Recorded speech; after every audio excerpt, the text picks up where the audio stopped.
I'm going to be updating my progress with this blog.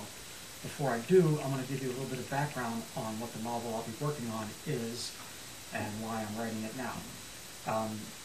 This first blog is going to be a little bit about my influences.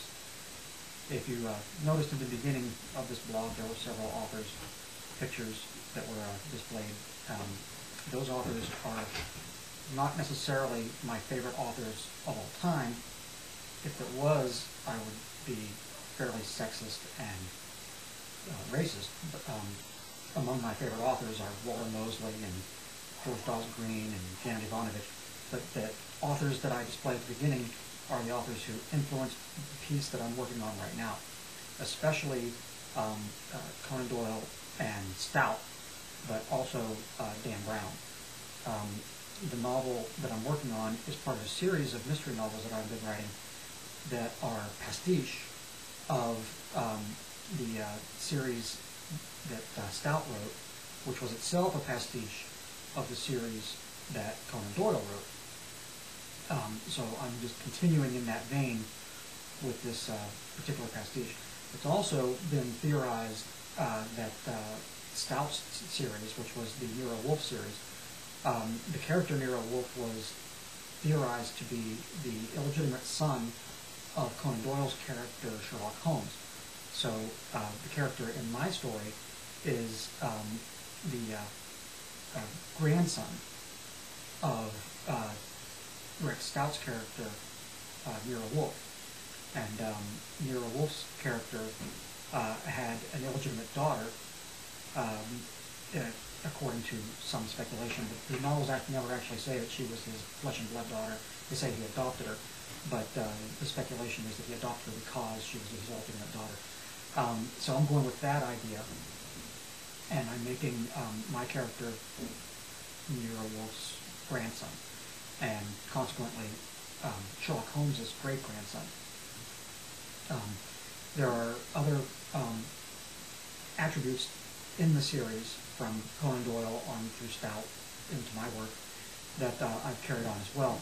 For example, the stories are told by a narrator who goes along with the detective on his journeys. In the Conan Doyle stories, it was Dr. Watson telling the stories, who was just basically a friend of the character. In the Stout novels, the character who narrates the stories is the leg man, because the detective, Nero Wolfe, never likes to leave his home, so he sends Archie Goodwin out to get the information for him.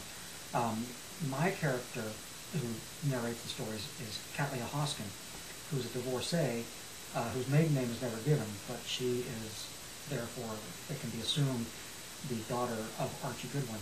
And Archie Goodwin's family is never described either, so I'm going completely on my own here and assuming that he is somehow related to Watson.